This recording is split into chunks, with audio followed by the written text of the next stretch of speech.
Har Har Mahadev. We often think that a liberated being should wear some orange cloth, wear some rudraksh, have some chandan, would have left everything, his home, his place, his relationships, and would be sitting in some mountain just chanting. Yes, there is one path of liberation which looks like this, but it's not the only path of liberation. We often see enlightenment as something to achieve, right? We often say, oh, I desire to have enlightenment. It's not an achievement.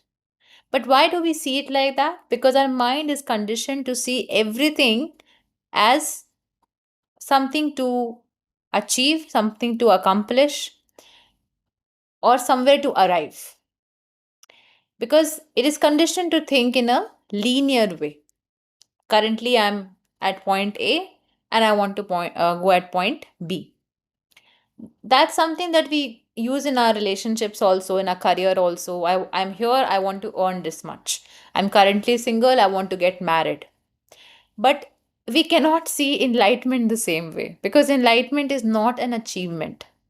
And unfortunately, many of us, like us, when I say I mean spiritual seekers, are in this illusion that, oh, I have to achieve it. So whoever I am right now is not good enough version of me. It's really unworthy to even think of enlightenment.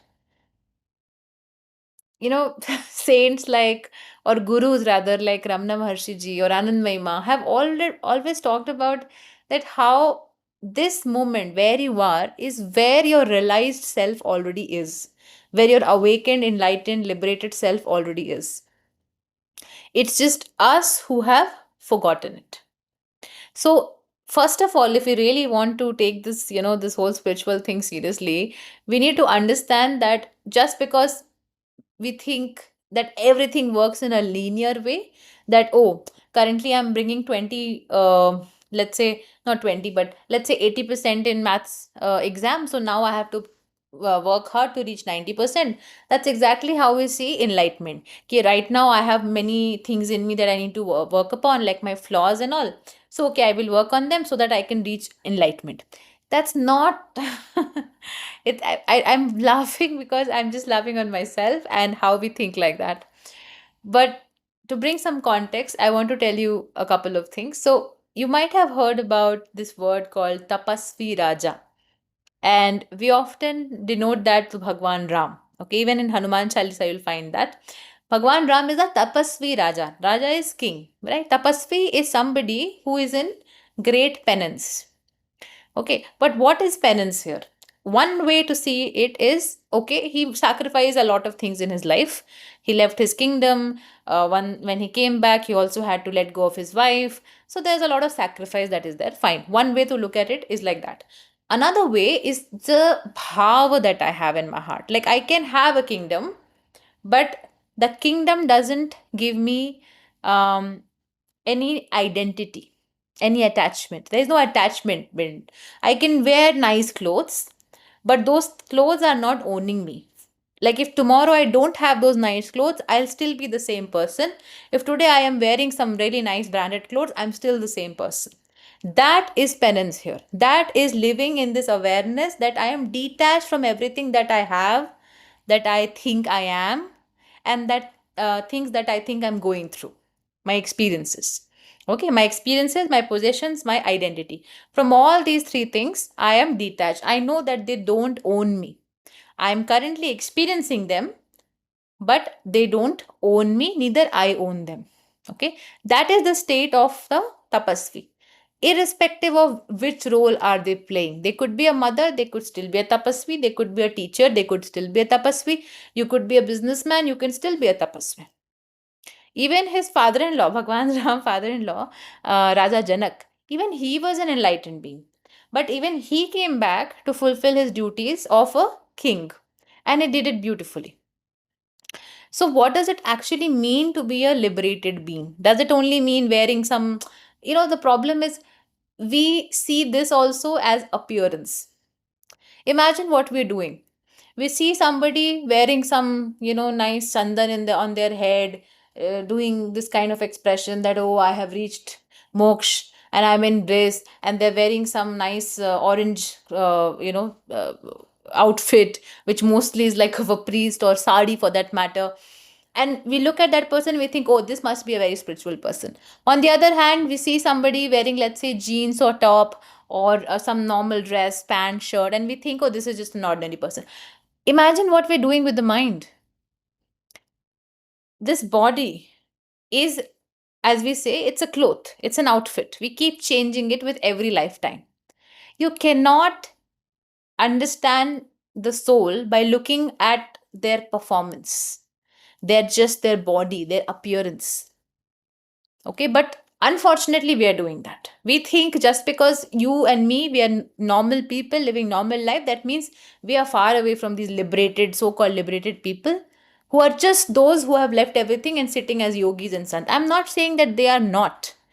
In fact, I have met such ascended beings and masters who are yogis, who have renunciated everything. They are definitely something else. But this also doesn't mean that somebody who's living a normal, ordinary life cannot be a liberated being. Okay, this is a common myth. So that is why I want to tell you a very interesting story. The story is of Mahadev. Currently, we are in Shravan Mas, so it makes more sense, right, to think of Mahadev. So this story is about a person who decided that I want to renunciate everything because I want to achieve enlightenment. So this person left everything, wore his orange or red, whatever chola. He got his rudraksh and everything. He started doing deep tapas. Okay, went into the forest, did mantra recitation, read Puran, gained all the knowledge, and he became like a proper saint. Okay. Now he thought that because I have done so many things, again the mind working here, I should be attaining moksha. So let's see what happens. When he left his body, he saw Mahadev in front of him, or rather, his soul saw Mahadev in front of him, and the soul of this sant, this Baba, if I want to say, was so happy because he thought that, okay, finally the time has come, now I will attain liberation. Mahadev said, welcome. I know that you are my devotee, my bhakt. I have prepared this another beautiful lifetime for you. Go and live it. Now what happened? The saint is really angry. He's like, Mahadev, I have done everything. Okay, I have renunciated everything. I have done deep tapasya. Why are you preparing another life for me? I should be technically attaining moksha. So Mahadev said, okay, I understand your frustration, but unfortunately, I came one day to meet you. You did not understand my message. And so here we are. There are two people who understood the message and they are in the line of liberation. Saint is like, who are these two people? I mean, I have done everything. I want to see who are these knowledgeable people who came for enlightenment and I haven't been able to have it. So Mahadev said, okay, meet this lady and this gardener. So there were two people standing there. One was a woman who looked like in her mid 50s, somebody who has been mostly a housewife. She has taken care of her children all her life. And another person was a gardener, a simple man. Okay, probably he didn't know any Sanskrit, any scripture, but he did his duties. So the saint was really angry. He's like, why are they getting liberation and not me? What do they know that I don't know? Okay, have they even read any scriptures? Have they done any kind of chanting, sadhana, tapas? No, of course, right? That's how we think. So Mahadev said, let me remind you of a day. There was a day when you were in a space. So there were, like a colony or like a small village, a street rather, I would say. And in that street, there are 10 different homes. And this saint was going in every home for bhiksha because he has renunciated everything. So he used to ask at every home for some food. And then with that, he used to survive. So one day he was on this specific street where this lady was living, and also the gardener was also there. Okay. So now imagine this setting, a street full of, let's say, 10, 12 homes. In one of the homes, this lady lives, and the next home, the gardener is working in the garden. In that moment, the saint enters into the street and goes to the house asking for some food. Okay, this lady comes running. She's a nice, kind woman. She wants to give food. But the moment she was going to give food, she saw that there's a child behind this saint. And this little boy was standing just behind the saint. And then the boy said, Baba, I see there's a shivling that you are holding. So he had some kind of a pouch in which he was keeping everything. So I see that there's a shivling that you're holding. Can I take it and play with it till the time you are going to every house? I'll be done with my game. I'll give it back to you.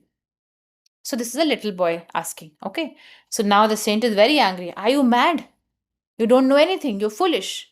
You're asking for my shivling as a toy. Do you think my shivling is a toy? The amount of penance, the amount of tapas I have done keeping this shivling, this is my Bhagwan. How can you ask something like that?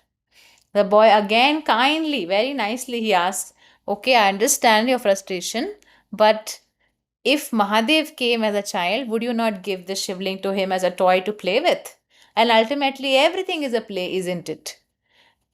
For some reason, the saint still did not understand that this is a special boy. He said, no, this is my shivling. I will not give it. Okay, notice these things, guys. Notice these things. He's claiming his tapasya. He's claiming his puja.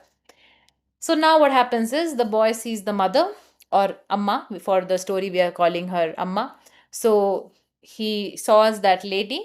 He saw that lady and he asked her that can you give me the shivling that is in your house? Okay.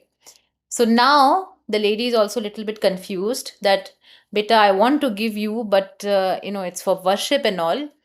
The boy says the same thing. Amma, if I was Shiv himself came as a child, would you not give him the toy? Or would you not give him the shivling as a toy? And the lady was like, yeah, that kind of makes sense. And he's very adorable. Okay, please don't break it. Play with it nicely. Okay, safely. I'll give it to you. So she gave the shivling to the boy. Now the boy is very happy. He started playing with it. And then after some time, he returned. The saint was looking at this whole thing happening. Okay, he was thinking, what foolish people are they? And then he moved on to the next house. While he was moving on to the next house, this boy was again jumping around, playing around. He saw the gardener and the boy went to the gardener. And the gardener was busy doing his, whatever work that he was doing with the flowers and the plants and the pots. So the boy goes to this garden and the gardener says, okay, what do you want from me, boy? Why have you come here? Boy says, I want some flowers. Can you give me few flowers from your garden? So the gardener says, I cannot give you. It's not my garden. I just take care of it. I'm on a salary. I can't give it. People will blame me. So he says, oh, but what if you had to offer this flower to a temple? Would still that be a problem if you're offering it to Shivling or Mahadev itself? Then the gardener thinks and said, no, actually, it shouldn't be a problem. I think 2, 3 flowers are fine. So it's okay. I'll just give you. And he offers it to the boy. So here, what the boy actually was trying to say or ask is that if Bhagwan comes to you, as though, we offer so many flowers and all in the temple. But if a little boy is coming and we know that Bhagwan is in everybody and asking for flowers, will you give it to me? The gardener said, it's okay. He also had a kind heart. He also thought, actually, why not? If Mahadev comes like a little boy, then why not? I'll give. He just gave. He didn't think so much. Then this boy went to the saint again. Baba, will you give me the banana that you just got? Now, this time the saint was really furious. He said, are you mad? This banana I have taken, first I will offer to my Bhagwan. I'll go to the temple, I'll do proper puja, I'll offer this as Naivedyam, as Prasad, and then I can give it to anybody. You can eat it, but after all of this. He said, why all of this? Okay. I mean, I also have Bhagwan in me. You also have Bhagwan in me. So why can't I just eat it right now? The saint was extremely furious. He said, you are a foolish boy. Go away from here. And he went to the temple. He did all his puja. And then he thought, you know what? Maybe I was too rude to that boy. I should give the banana to him. He picked up the banana. He saw, and there was no boy. He was gone. This entire story was being narrated by Mahadev to this saint, and the saint understood his mistake. Now, this story doesn't mean that, oh, we should not do the rituals properly, we should not, follow the guidelines that, oh, first you offer food, then you eat, or take bath, then you do puja. These rituals are for a reason and they have their place. But when we get too attached to these things and we start claiming our puja, claiming our tapasya, our sadhana, and we start building identity on the basis of our puja, our tapasya, or whatever spiritual practice that we are doing, then we are again lost. So this little boy came to remind us all, of course, that yes, rituals, practices are a way to, of course, experience Bhagwan. But if you start finding an identity on the basis of what spiritual practice you are doing, what kind of puja you're doing, if you get, what do you say, trapped, you're binded or you're trapped because of, oh, I do so much tapasya, oh, I do so much sadhana, oh, I have read so many scriptures, oh, I have done so many mantra recitation, then everything is gone, because again your human mind is seeing it as an achievement and not as something to be experienced from within. Okay, so I hope this story really helps you. I did fumble a lot here and there because I don't have a script, I was just talking, but I hope you got the message. That's more important. Okay, all right, thank you so much. Har Har Mahadev.